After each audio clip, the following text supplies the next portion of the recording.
जय श्री महाकाल। मैं विमल किशोर, शांति ज्योतिष लखनऊ से आप सबको हमारा हृदय से साधुवाद। आज का विषय है सूर्य, 12 खानों में सूर्य का फल और उसका उपाय। सूर्य कुंडली में किस चीज का कारण रहता है? सूर्य माने प्रकाश, सूर्य माने तेज, सूर्य माने सफलता, सूर्य माने पावर, सूर्य माने आपके पास जो कहते हैं आत्मसाहस, आत्मबल, इन सब का कारक सूर्य है। हमारी कुंडली में 12 घर होते हैं और 12 राशियां होती हैं। किसी की कुंडली में मेष का सूर्य है, किसी का वृष में है, किसी का मिथुन में, तो उसके फल अलग अलग होते हैं। ऐसे ही कुंडली में 12 घर हैं। अगर किसी का लगन में सूर्य है तो उसका फल अलग है, सेकंड हाउस में है तो उसका फल अलग है। लगन में मेष राशि है तो उसका फल अलग है। सेकंड हाउस में अगर कर्क राशि, इस तरीके से ज्योतिष एक बहुत बड़ा विषय है। आज हम फिर भी सिंपल से आपको बताएंगे कि अगर लगन में सूर्य बैठा है तो उसका क्या फल है, उसकी क्या उपाय है। तो प्रथम भाव में यदि सूर्य बैठा है कुंडली में तो ये व्यक्ति को अत्यंत आत्मविश्वासी, तेजस्वी, महान व्यक्तित्व वाला माने इगोइस्टिक बनाता है। इसके अलावा इन्हें जीवन में जल्दी सफलता नहीं मिलती है, और जब मिलती है तो बहुत बड़ी मिलती है। जब तक अशुभ दृष्टि इनके ऊपर ना हो, माने सूर्य पे शनि की दृष्टि ना हो, सूर्य राहु के साथ ना हो, तो उस तरीके की समस्या आती है, अन्यथा कभी समस्या नहीं आती है। आसानी से इस बात को आप देख सकते हैं, जो लोग बहुत अपने सम्मान या स्वाभिमान की रक्षा करते हैं, बहुत इगोइस्टिक होते हैं या किसी के अंडर में काम नहीं करते हैं, तो सिंपल समझ जाइए इस व्यक्ति का संबंध या तो लगन में सूर्य बैठा है या लगने से सूर्य का कहीं संबंध है। सूर्य के लिए सर्वोत्तम स्थितियों में लगन कुंडली में सबसे अच्छी होती है कि अगर उसके मित्र राशि जो है, सूर्य के मित्र राशि में जैसे लगन मेष राशि है, सिंह राशि है, इस तरीके के सूर्य का लगन में बैठे तो व्यक्ति हीरो की तरह जाना जाता है, चारों तरफ उसका मान सम्मान होता है। मान लिया किन्हीं कारणों से किसी का लगन में सूर्य है और वो दिक्कत दे रहा है, तो सूर्य जब लगन में होता है थोड़ा सर भारी रहता है, थोड़ा सा व्यक्ति को कहते हैं कि हर जगह एडजस्ट होने में दिक्कत आती है, बहुत ज्यादा व्यक्ति कनिंग नहीं हो सकता लगन का सूर्य वाला। तो इसमें तो हमने फल तो आपको बता दिए, अब हम इसकी रेमेडी बता देते हैं कि इसकी रेमेडी क्या। मान लिया अगर लगन में सूर्य है और किसी व्यक्ति को कोई दिक्कत आ रही है, कोई समस्या आ रही है, तो लगन में सूर्य की सबसे बड़ी समस्या जो होती है वो व्यक्ति को सर भारी, सर कहीं एडजस्ट ना होना, इस तरीके की दिक्कतें ज़्यादा होती हैं। तो इसके लिए आप संडे के दिन भगवान सूर्य को 1 लोटा जल, उसमें शहद, रोली, चावल और लाल फूल, जो चावल हैं आपकी उम्र की जो इतनी भी है, जैसे आप 12 साल के हैं तो 12 दाना चावल, 25 साल हैं तो 25 दाना साबुत चावल डालकर, और एक मदार का पेड़ किसी गमले में लगा लें, जल ऐसे चढ़ाएं कि वो जल मदार के पेड़ में गिरे। इसको आप करेंगे तो आपको लगन के सूर्य के फल बहुत अच्छे मिलेंगे। अब हम चर्चा करेंगे सेकंड हाउस का सूर्य। सेकंड हाउस में अगर सूर्य हो, द्वितीय घर में अगर सूर्य हो तो उसका क्या फल है। द्वितीय घर हमारा जो होता है वो कुटुंब का होता है, धन का होता है, तो धनवान परिवार होगा अगर सेकंड में आपका सूर्य है। आधिकारिक भाषण माने आपको ऐसे डिबेट करने का मौका मिलेगा जहां पे आपको पावर मिले।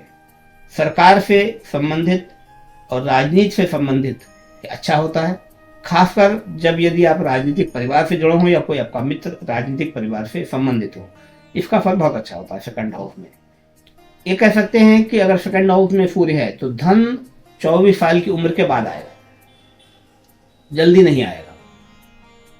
इसमें अगर कोई दिक्कत आ रही है, सेकंड हाउस के सूर्य में कोई दिक्कत आ रही है, तो आपको चाहिए कि आप कहीं ना कहीं, आपको सेकंड हाउस के सूर्य माने कि धन के स्थान पर है, कुटुंब के स्थान पर है, तो कुटुंब में सबका सम्मान करें, किसी भी व्यक्ति का अपमान ना करें किसी भी स्तर पर। अब मान लिया तीसरे घर में किसी व्यक्ति का सूर्य है, तो तीसरा घर होता है भाई बहनों का, पराक्रम का, साहस का, तो उसके पास उत्कृष्ट संचार कौशल, पेंटिंग, लेखन आदि जैसे हाथों में विशेष क्वालिटी उसके अंदर होता है। बहुत विशेष तरीके की उसके अंदर आप कह सकते हैं स्किल्ड होता है, और ऐसे लोग अगर अपने स्किल्ड को बड़ा करें तो उनको बहुत अच्छा इसका रिजल्ट मिलेगा। मान लिया किन्हीं वजह से इसमें भाई बहनों से संबंध आपको अच्छे रखने पड़ेंगे, जो कि अगर तीसरे घर में सूर्य बैठा है तो ये भाई बहनों से कई बार इगोइस्टिक की वजह से रिलेशन में डिफरेंस पैदा करता है। तो अगर आपके छोटे भाई बहन हैं तो उनको आप प्यार दें, अगर बड़े हैं तो उनको पूरा सम्मान दें, और विशेष रूप से उनके लिए आप ईश्वर से, सूर्य भगवान से प्रार्थना करें, क्योंकि कहते हैं कि यदि सूर्य किसी का तीसरे घर में हो और वो व्यक्ति ईश्वर से प्रार्थना करे अपने भाई बहनों के लिए, तो उसकी प्रार्थना सूर्य भगवान बहुत जल्दी सुनते हैं। अब चौथा घर, चौथे घर में यदि सूर्य है, चौथा घर घर का होता है, मकान का होता है, वाहन का होता है, तो केंद्र का घर है। लगन एक केंद्र होती है, 4 केंद्र होते हैं, लगन, चौथा, सातवां, दसवां, तो दूसरा घर केंद्र का होता है। चौथे घर में अगर स्वराशि का सूर्य है तो ये आपको बहुत बड़ा मकान दिवाएगा, बहुत बढ़िया मकान दिवाएगा, बहुत अच्छी लोकेशन में मकान दिवाएगा। इसके अलावा ये आपको बहुत पावरफुल बनाएगा, काफ़ी आपके अंदर कई बार इगोइस्टिक हो जाएगा, बड़ा परिवार होगा, आपका सम्मानीय परिवार होगा। विशेषकर माँ के साथ थोड़ा सा ध्यान रखिएगा कि अगर चौथे घर का सूर्य है तो माँ से टकराव, अहम का टकराव कराता है, लेकिन ये विलासिता और आशीर्वाद बहुत दिवाता है। फिर भी यदि चौथे घर का सूर्य कहीं बैठा हुआ है और यदि कोई निगेटिव प्रॉब्लम पैदा कर रहा है तो आप अपने घर में संडे के दिन थोड़ी सी क्लीनिंग अपने हाथ से जरूर थोड़ी करते हैं, भले थोड़ी देर के लिए करते हैं, कहीं भी करते हैं, आपका ये दोष कम हो जाएगा। अब यदि पंचम घर में सूर्य है, 5वां घर संतान का, शिक्षा का होता है, उसका मूल भाव अगर पंचम घर में सूर्य है तो जातक को अत्यधिक रचनात्मक और कहते हैं कि फाल्ट का पैसा कमाने की प्रवृत्ति देता है, शिक्षा भी अच्छी देता है। पंचम सूर्य अगर केंद्राधिपत्य योग में आ जाए, कहते हैं कि चौथे घर का मालिक पंचम घर में या पंचम घर का मालिक चौथे, ऐसे राशि परिवर्तन कर ले तो ये बहुत बढ़िया राजयोग होता है, पाराशरी सिद्धांत का राजयोग होता है। यदि ऐसा है तो इसका आपको लाभ मिलेगा। फिर भी यदि कहीं पे पंचम का सूर्य ज़्यादा पावर में है तो मित्रों में एडजस्ट नहीं होने देगा, मित्रों से टकराव पैदा करेगा, मित्रों से रिलेशन बहुत लंबे समय नहीं चलाएगा। तो आप मित्रों का ख्याल रखें, और कहीं पे भी आपकी वजह से, आपके सम्मान, आपकी कार्यशैली की वजह से मित्रों में कोई गलत मैसेज नहीं जाना चाहिए। छठा घर शत्रुओं को होता है और बीमारियों को होता है। अगर छठे घर में सूर्य आपका बैठा है तो ये शत्रुओं का नाश करेगा, माने शत्रु कभी भी आपके पास पूरी तौर से उठकर काम नहीं कर पाएंगे। छठे घर में यदि सूर्य है किसी का तो छठा घर शत्रुओं का होता है, बीमारियों का होता है। और अगर छठे घर में सूर्य बैठा है तो आप हमेशा शत्रुओं पे हावी रहेंगे, शत्रु कभी भी आप पे हावी नहीं रह पाएंगे, और समय के साथ साथ आपको प्रैक्टिकल अनुभव मिलेगा, धीरे धीरे करके आप बढ़ते चले जाएंगे। बीमारियां भी धीरे धीरे आपकी ठीक होंगी। हमारे दैनिक जीवन में दूसरों के सशक्त तरीके से ये व्यवहार कराता है। और छठे घर के सूर्य में वैसे इसका कोई नुकसान नहीं होता, इसलिए ऐसी कोई बहुत बड़ी रेमेडी की जरूरत नहीं पड़ती। बस शर्त यह है कि सूर्य राहु के साथ छठे घर में ना हो। अगर सूर्य राहु छठे घर हैं तो एक कोर्ट कचहरी मुकदमे में कम उम्र में फंसाने का प्रयास करता है। अगर कभी ऐसा हो तो आप संडे के दिन थोड़ा सा गुड़ और तांबे के लोटे में भरकर एक किसी मंदिर में अगर आप 3 संडे दान कर देंगे तो एक दोष आपका कम हो जाएगा।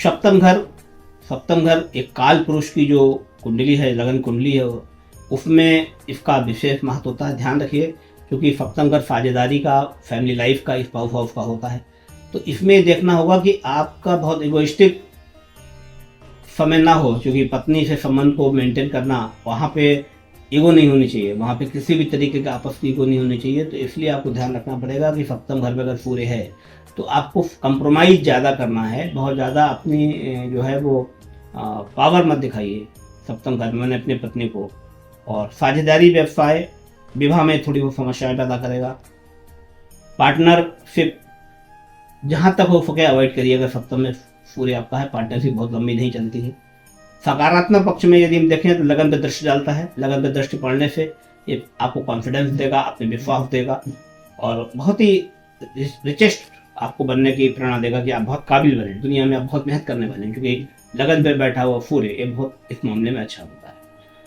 अब अष्टम घर जो होता है वो हमारी आयु का होता है, विदेश यात्रा का होता है, रिसर्च का। अष्टम घर में यदि किसी व्यक्ति का सूर्य बैठा है तो, और बढ़िया योग कारक बैठा है, तो उसको रिसर्च में बहुत रुचि होगी, रिसर्च करने में उसका बहुत मन लगेगा, लंबी रिसर्च करेगा, नए विषयों पे शोध करेगा, लंबी आयु देगा, धनवान बनाएगा, ससुराल वालों से, राजनीति से संबंधित आपको शक्तिशाली देगा, गुप्त विद्याओं को आपको जानकारी देगा, और सरकारी सूचनाओं से संबंधित आपका कोई प्रोफेशन या आपकी रुचि देगा।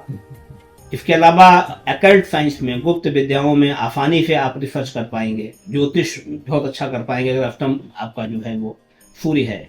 सूर्य अच्छी स्थिति में होने पर एक कहीं ना कहीं आपको बहुत नेम फेम देता है, विशेष नेम फेम देगा। अष्टम सूर्य में यदि मान लिया कभी कोई कमजोरी मिले, किसी भी टाइप के मिले, तो आप किसी मंदिर में, शिव मंदिर में तांबे के लोटे दान कर दीजिए।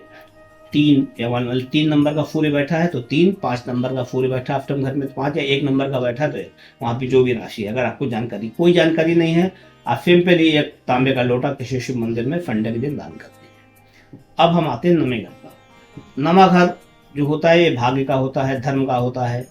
नवे घर में यदि सूर्य बैठा है तो आपको शिक्षा बहुत अच्छी देगा, आपको धार्मिक बनाएगा, स्पिरिचुअल बनाएगा, पवित्र आत्मा करेगा आपकी। नवम भाव पिता का होता है, पिता का प्रतिनिधित्व करता है, तो एक पिता के साथ संबंध बहुत अच्छे करेगा, उनसे आपको सहयोग मिलेगा, सम्मान मिलेगा, उनसे आपको हर तरीके का सपोर्ट मिलेगा। ये ध्यान रहे कि फिर मैं कह रहा हूँ कि सूर्य का शनि से संबंध और राहु से संबंध दूर हो। मान लिया सूर्य शनि आमने सामने नवे घर में आ जाए, जैसे कि तीसरे घर में शनि हो और नवे घर में जो है वो सूर्य हो, तो पिता से संबंध तब अच्छे नहीं रहेंगे, ध्यान रखिएगा, क्योंकि पिता से फिर नहीं बनेगी, पिता के विचार आपस में नहीं मिलेंगे। तो सूर्य का नवे घर में होना बहुत अच्छा है, पर राहु या शनि की दृष्टियां सूर्य के लिए जहर के समान होती हैं, ठीक है। अगर ऐसा कभी भी हो तो आप पिता के पैर दबाएं, खास तौर से उनका काम करें संडे के दिन, तो ये दोष धीरे धीरे करके खत्म हो जाएगा। अब हम आते हैं दसम घर पर। दसम घर हमारा कैरियर का होता है, हमारे प्रोफेशन का होता है, हमारी प्रतिष्ठा का होता है। दसम घर का सूर्य बहुत अच्छा माना गया है। जितने भी हाई क्वालिटी के प्रोफेशंस में लोग टॉप जगह पे पहुंचते हैं, कहीं ना कहीं उनका दसम घर से सूर्य का संबंध देखा गया अभी तक ज्योतिष। तो दसम घर का सूर्य विशेष को उत्कृष्ट नेतृत्व देता है, बढ़िया आपको एडमिनिस्ट्रेशन पावर देता है, विशेष क्वालिटी की आपको कैरियर में, प्रबंधन में, एडमिनिस्ट्रेशन में आपको देगा। एक केंद्र का चौथा घर है, लास्ट घर है केंद्र, हमने बताया था लगन, चौथा, सातवां, दसवां। तो दसम घर केंद्र का बहुत पावरफुल होता है। मान लिया धन लगन हो और वहाँ पे सूर्य बैठ जाए दसम घर में, तो नौवें होकर दसम में बैठेगा, और वहीं बुध बैठ जाए, कन्या राशि का बुध आएगा, सूर्य बुधादित्य योग बनेगा, ये आपको IAS PCS निश्चित बना देगा। फाइनेंस से रिलेटेड बहुत बड़ी पोस्ट देगा, आप कुंडली कभी भी सर्च करिएगा, आपको बहुत ही सुख सुविधाओं देने वाला होगा, बड़ा राजयोग होता है। किन्हीं कारणों से अगर कहीं कमजोर है, किन्हीं दोषों से कमजोर है, तो आप सूर्य के दिन थोड़ा सा नमक अपने ऊपर से उतार कर कहीं किसी नाली में, वाश बेसिन में बहा दीजिए 2-4 घंटे, तो आपको ठीक हो जाएगा। अब हम बात करेंगे 11वें घर की। 11वां घर जो होता है वो लाभ स्थान का होता है। यदि किसी व्यक्ति का 11वें घर में सूर्य बैठा है तो उसके मित्र बहुत शक्तिशाली होंगे। जो 11वें घर पे जब सूर्य देखेगा तो पंचम घर को देखेगा, तो उसके मित्रों के पास बड़ी पावर होगी, उसके मित्र बहुत शक्तिशाली होंगे, उनको धन से बहुत मदद करेंगे, उनसे धन से लाभ भी मिलेगा, गुप्त आशीर्वाद उनको मिलते रहेंगे। जो गुरु का स्थान भी होता है पंचम घर, उनका समर्थन मिलेगा। अच्छे गुरु जिन लोगों को मिलते हैं, और गुरु सूर्य का संबंध अगर कहीं 11वें घर में हो जाए तो ये बहुत अच्छा परिणाम देगा। अगर फिर भी कहीं कोई दोष है, कोई ग्रह से दोष है या दृष्ट संबंध है 11वें घर में, तो आप एक छोटा सा उपाय कर सकते हैं। आप गुड़हल के फूल गोमती में संडे के दिन 5 गुड़हल के फूल अपने सर से उतार कर प्रवाहित करते हैं, आपका जो दोष है खत्म हो जाएगा, आपको अच्छे मित्र मिल जाएंगे। मान लिया किसी को अच्छे मित्र नहीं मिलते हैं तो ये उपाय मैंने जो बताया है बहुत सक्सेस होगा। अब लास्ट में आते हैं 12वें घर पे। 12वां घर होता है व्यय का। 12वें घर में यदि किसी का सूर्य बैठा है तो एक बहुत ज़्यादा आदमी सोशल नहीं होता है, थोड़ा निजी जीवन में रहता है, इंट्रोवर्ट रहता है, पिता का विशेष सहयोग नहीं मिलता है। 12वां सूर्य, जैसे मान लिया किसी की धनु लगन हो तो धनु लगन में 9वें सूर्य होता है और 12वें बैठ जाए, तो ऐसे व्यक्ति का जो भाग्योदय है वो विदेश में होता है। अगर वो घर से जितना दूर रहेगा वो उतना ज़्यादा सक्सेस होगा। आप जब भी चेक कर लीजिएगा, क्योंकि वृश्चिक राशि 12वें घर में आएगी। वृश्चिक राशि जो होती है उसमें जो नक्षत्र हैं, उन सभी नक्षत्र जितने भी हैं वो सारे सब ज़्यादातर सब जो है वो सूर्य के मित्र है। ये बात ज्योतिष में समझने वाली है कि ये हमें कैसे फल मिलता, कोई ग्रह में कैसे फल करता है, कि अगर किसी भी हाउस में बैठा है तो उस राशि में उसका जो नक्षत्र है वो हमारे ग्रह का मित्र है, हमारी लगन का मित्र है, हमारी राशि का मित्र है, हमारे नक्षत्र का मित्र है। यदि है तो वो पॉजिटिव है। कई बार लोग कहते हैं नहीं हमें तो फल नहीं मिला, तो फल नहीं मिला इसमें गलती नहीं है, इसमें आपको बहुत गुण उसको समझना होगा कि जो सूर्य है वो कितने अंशों का है। मान लिया सूर्य अगर वर्गोत्तम हो गया, नौमांश में जाके भी अगर वो बहुत बली हो गया, वृश्चिक में हो गया, आप फल देखिए उसको इतना शानदार मिलेगा। अब सोच नहीं पाएंगे कि कभी हम वहाँ पहुँच जाएंगे। हमारे पास तमाम ऐसे लोग हैं जो बहुत सामान्य जीवन में थे और उनके ग्रहों ने उस जब तक वो अपने देश में रहे, अपने शहर में रहे, उनको बहुत कष्ट दिया और वो जैसे ही माइग्रेट कर गए अब्रॉड और उनकी लाइफ बदल गई, वो अपने शहर को भूल गए, अपने शहर वालों को भूल गए। तो ये हमारा अनुभव रहा है। तो सूर्य से संबंधित कभी भी कोई दिक्कत हो, एक जनरल उपाय मैं लिखवा रहा हूँ। सभी भाव में, सभी राशियों में अगर सूर्य से रिलेटेड कभी प्रॉब्लम हो तो विष्णु सहस्त्र नाम इसको सुने या पढ़े। या सूर्य की प्रॉब्लम घर में हो, प्रगति नहीं हो रही, हम सबकी बहुत मदद करते हैं, सूर्य की समस्या होती है कि कई बार लोग दिल से बहुत मदद करते हैं दूसरों की पर उसका रिटर्न सही नहीं मिलता, हमेशा उल्टा मिलता है या लोग यूज करके निकल जाते हैं। है सब प्रारब्ध का ही खेल। कुछ लोग कुछ भी कुछ नहीं करते हैं, थोड़ा भी कुछ कर देते हैं तो बड़ा नाम होता है उसने किया। एक आदमी सब कुछ करता है किसी के लिए, पर उसके ग्रह अगर उसकी कुंडली में सूर्य राहु बैठा हो या सूर्य शनि दृष्ट बैठा हो तो उसको उसका रिवॉर्ड नहीं मिलता है, उसकी कमियां ही निकाल के लोग उससे दूरी बना देते हैं, जब ग्रहों का खेल है। तो विष्णु सहस्त्र नाम यदि कोई व्यक्ति पढ़ता है, आदित्य हृदय स्त्रोत यदि कोई व्यक्ति पढ़ता है, सूर्य अष्टकम कोई व्यक्ति पढ़ता है तो इसके सूर्य के दोष कम होते हैं। सूर्य के पर्यायवाची है ओम सूर्याय नमः, ओम दिवाकराय नमः, ओम प्रभाकराय नमः, ओम सहरुद्रांशो नमः, ओम त्रिलोचनाय नमः, ओम हरिवृषभ नमः, ओम दिनकर नमः, ओम गई मूर्ति नमः, सूर्याय नमः। कुछ भी नहीं आप कर सकते, आप देश विदेश में हैं, आप ट्रेन में रहते हैं, बहुत ज़्यादा आपको पूजा पाठ में रुचि नहीं है, आप कुछ मत करिए। आप भगवान सूर्य को जब भी दिखाई दे भगवान सूर्य तो हाथ जोड़कर उनको प्रणाम कर लीजिए। 3 बात। मान लिया आप संस्कृत नहीं पढ़ सकते हैं, आप सिंपल ओम सूर्याय नमः, ये सूर्य भगवान आप अपनी कृपा बनाए रखना है। छोटा सा ट्रीटमेंट है, कोई भी कर सकता। आपकी थोड़ी रुचि है तो आप सिंपल से सूर्य का जल चढ़ाने का मंत्र है ओम यही सूर्य सहस्त्रांशो तेजो राशि जगतपते अनुकंपाए माम भक्त्या ग्रहणा अर्घा दिवाकरा। ये मंत्र पढ़कर आपने जल चढ़ा दिया। मान लिया आपके पास मंत्र पढ़ने का तो समय है पर आपके घर से आजकल तमाम ऐसी बिल्डिंगें हैं, ऐसे तमाम मॉल्स में लोगों के घर हैं, तमाम ऐसे सोसाइटी में घर जहाँ सूर्य नहीं दिखाई देते हैं, तो आप कार से, स्कूटर से, टेम्पो से कहीं जा रहे हैं, देश विदेश में कहीं भी है, तो आपने जब भी सूर्य भगवान को देखा, आप किसी को ना पता चले मन ही मन में आपने मंत्र पढ़ लिया ओम ए सूर्य सहस्त्रांशो तेजो राशि जगतपते अनुकंपाय माम भक्त्या ग्रहणार्घ दिवाकरा। ओम सूर्याय नमः, ओम दिवाकराय नमः, ओम प्रभाकराय नमः, ओम सहरुद्रांशो नमः, ओम त्रिलोचनाय नमः, ओम हरिवृषभ नमः, ओम दिनकर्ता गई मूर्ति नमः, ओम ओम घृण सूर्याय नमः। छोटा सा बोल का प्रणाम कर लिया। यदि आपकी कोई विश है, कोई आपको उस दिन किसी विशेष कार्य से जाना है, वो कार्य आपने भगवान सूर्य को देखकर बोल दिया। देखो दुनिया में जितने भी धर्म हैं, कोई भगवान को माने या ना माने, सूर्य तो हमारे कह सकते हैं पूरे वर्ल्ड के एक ही है और उनका प्रकाश जो है वो हर शहर हर देश में जाता है। हम भगवान सूर्य को नमस्ते करते हैं, अच्छी बात है, नहीं करें तब भी उनका प्रकाश हम पर पड़ेगा।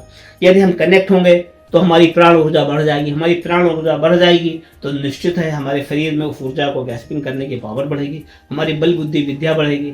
हनुमान जी के गुरु सूर्य भगवान थे, उनको अष्ट सिद्धियां नवनिधियां उन्हीं से प्राप्त हुई, उनके आशीर्वाद से ही प्राप्त हुई। तो बस इसी के साथ आप सबको हमारा आध्यात्मिक प्रणाम। जय श्री राम।